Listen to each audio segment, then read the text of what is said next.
That's the ECS Tuning versus the factory line. And I have good news and a little bit of bad news. It's all good news. Zach said.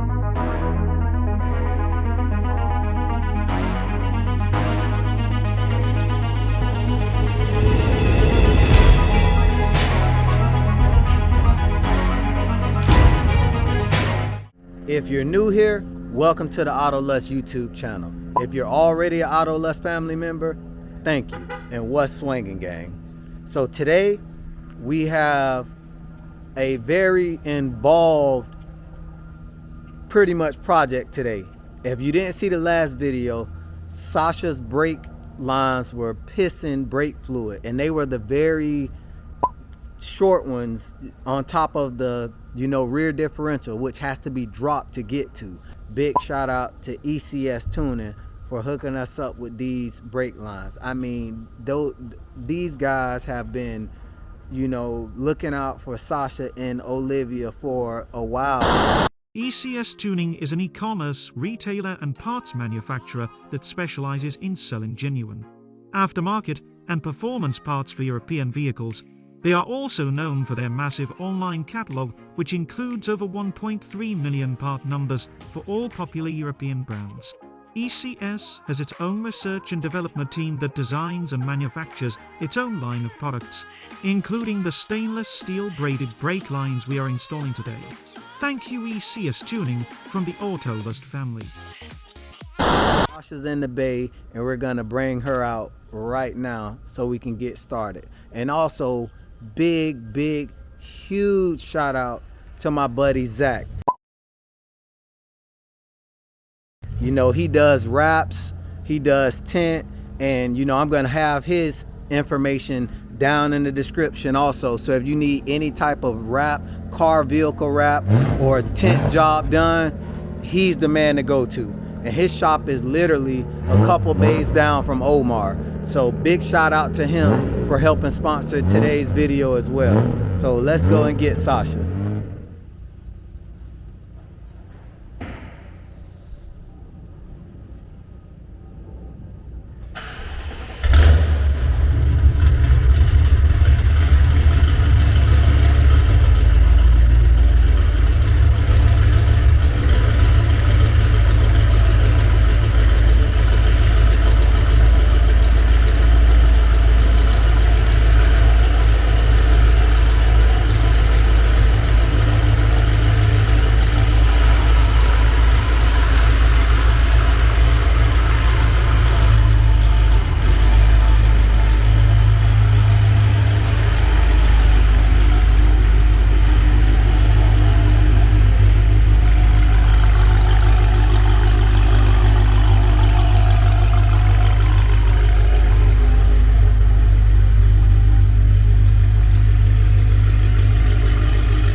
A few moments later.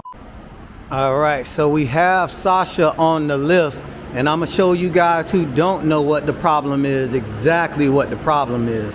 And I have like all of my tools here, Another big shout out to Zach for letting me use the shop. And these are the actual ECS Tuning brake lines, PTFE line, stainless steel braided. All the connections are in the right spot. This is a rear brake line, and this is one of those small little brake lines that runs above the diff. And the battery, I told you guys we're having a problem with the battery, so I got one of my best chargers out. Solar doesn't sponsor the channel, but I mean, I gotta give them their flowers. The Pro Logic is a beast, so it's getting the battery back right. You can see when I hooked it up, it was at 0% charge and like at 11 point something volts. So this is gonna try to recondition it. I'm gonna end up swapping it out anyways, but at least while the car's on the lift getting fixed, we can get the battery charged. So let me show you exactly what lines are leaking. So this is the rear brake line that you guys think about usually when you say, oh, I need to change my rear brake lines. Yeah, the caliper's upside down, they need to be swapped over. Those will get done today as well. And you see the rubber line starts to connect to a steel line, and usually this steel line would run all the way to where it's supposed to go. but not with BMW. They decided here's where the steel line continues, but as you can see, it turns rubber here.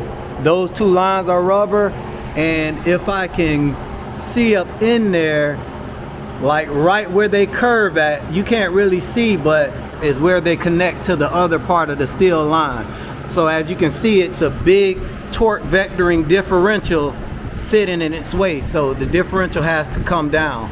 So I'm thinking, you know, I have a 4-inch carbon fiber drive shaft, so that should be pretty easy to come out. And then I have to pull the axles out and the rear diff mounting bolts. Hopefully I can just slide the axle out while it's still connected to the wheel, and I have to take the wheels out and pull the axle bolt. That's what I'm hoping anyways. I'll try it. If not, I'll just do it the full way. But we shouldn't have to drop the exhaust at all. It looks like it'll clear. As you can see, my exhaust dips right before the rear axle, so I should be able to pull the rear diff down without moving the exhaust. So yeah, let's get right into it. All right, gang, we done came super far and the differential is out. If you're doing this kit at home and you don't want to have to remove the axles, remove the drive shaft and stuff like that, in my case, you don't. My drive shaft is still installed in my car. My rear axles are still installed to the rear assembly, and you know, we got the diff out. So let me show you exactly what it took to get this diff out and exactly what those little lines look like and the damage, what's causing them to leak. So let's get right into it. As you can see, it's kind of dark, but this is the rear diff right here. I'm gonna clean it up before I put it back in.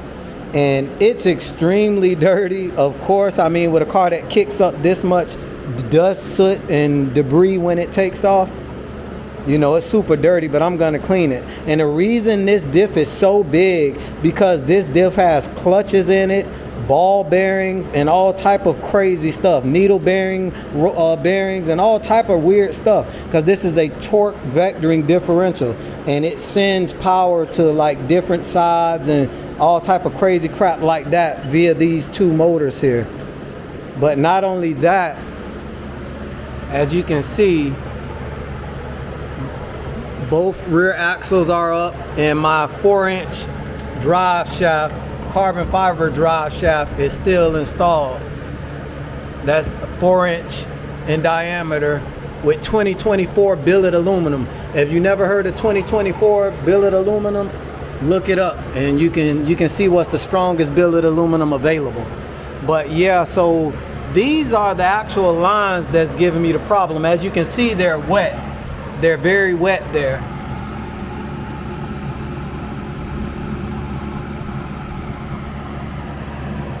So these are what's giving me the problem. And they connect here and they stop here. So they're very short. So what I'm gonna do is go ahead and get those taken off.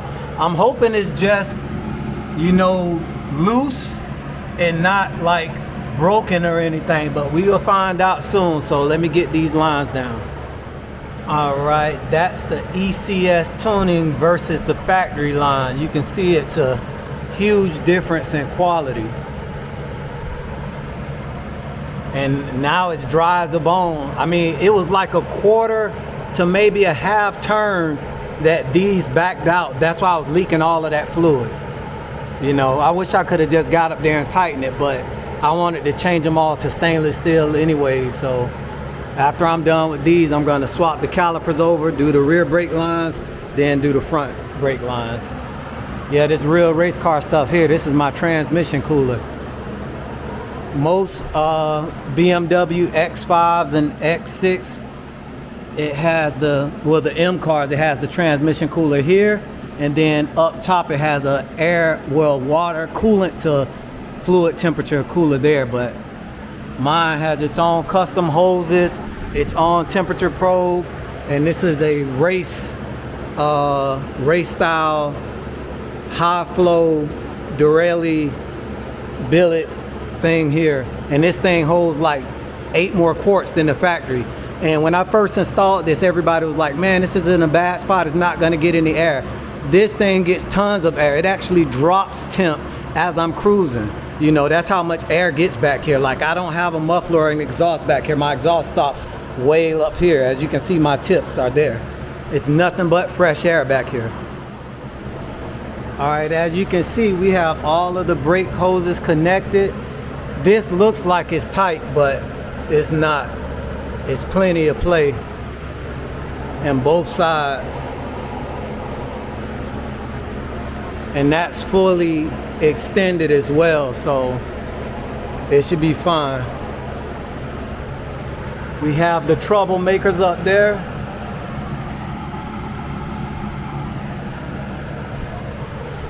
And we have the front connected, but I haven't put the clip on them yet. But you can see that they're connected. I just have to put the clip on right here. And this side is also on. Man, if I can get in there we go. That side is also on. So yeah, right now we have 100% stainless steel brake lines.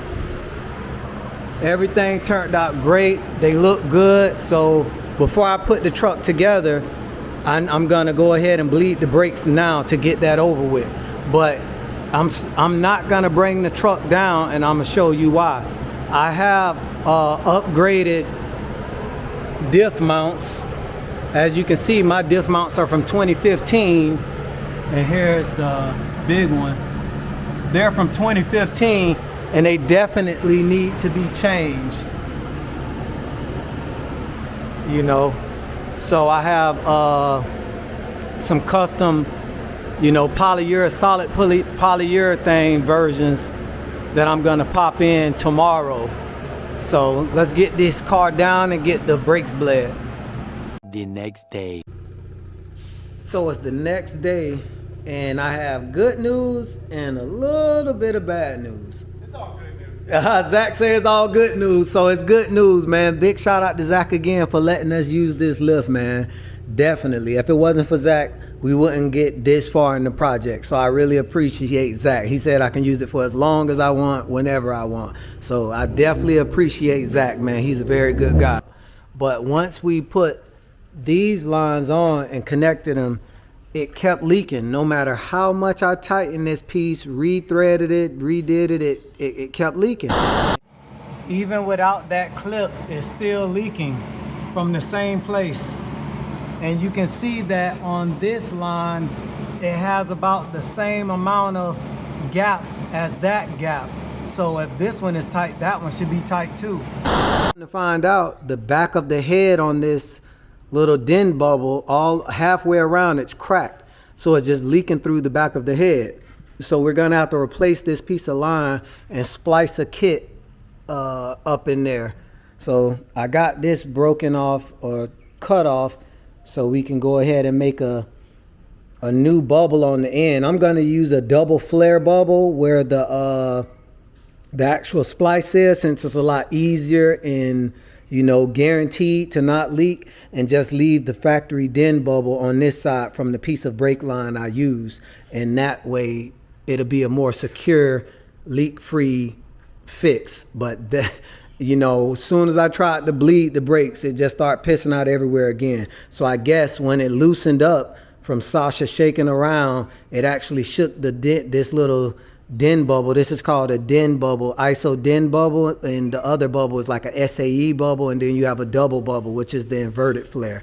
You know, this little dent bubble was shaking around in there and it cracked. Other than that, everything else is great, man. And I want to pressure wash the rear diff before I put it back in, because it's filthy. So yeah, I'm gonna go to the parts store and see if we can make this patch work. If you ever built custom brake lines, you know they're not easy to do. They're very easy to mess up. But this was my first time doing them, and I actually built the flare on the car, like using part of the factory brake line in this small little space. I'm gonna show you. And man, I'm like, I hope this stuff doesn't, you know, leak. I made sure that all of the flared ends were on the union, locked on the union first before I even threaded the nut. So regardless, it would seal. But still, I was, you know, nervous because I never did this. So let me show you guys exactly what it looks like.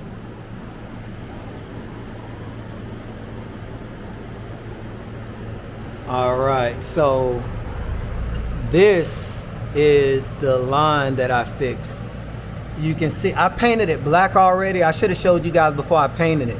But this is the union, and this union is a double inverted flare.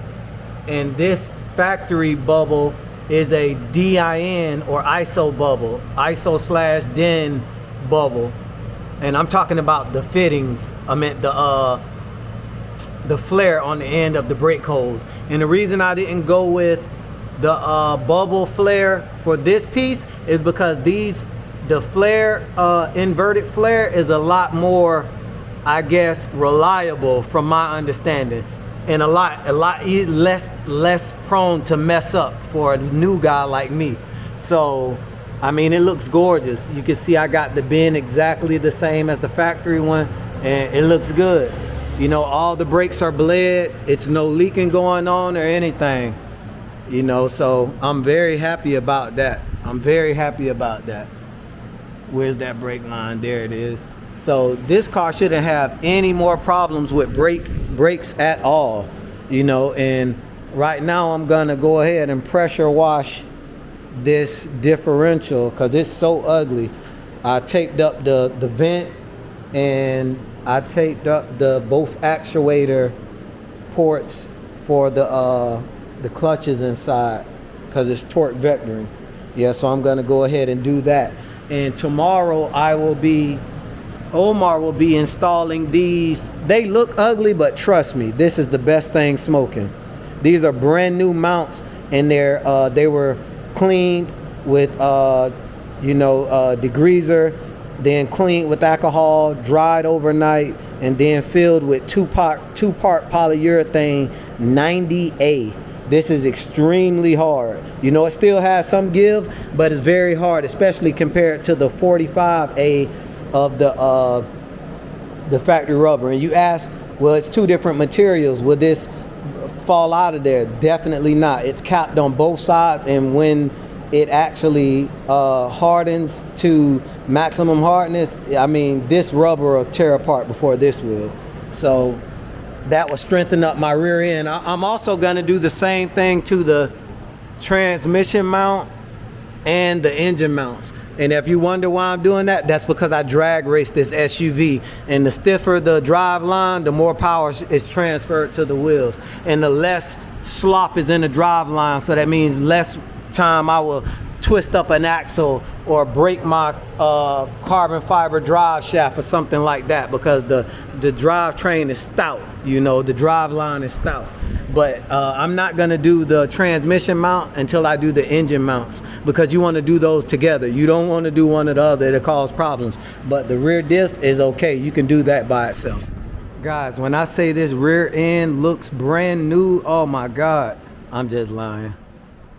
I mean, it's not gonna win any beauty contest, but it definitely looks a hell of a lot better. You could actually see the shine of the aluminum, but upon closer inspection, it still looks like a turd. But at least it's not oily and greasy with dirts and rock packed in all of the crevices.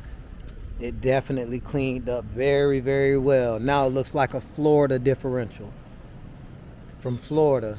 At first it looked like it was from, I don't know, I guess some type of third world country, but it definitely looks good now. So I can't wait to get it put back in.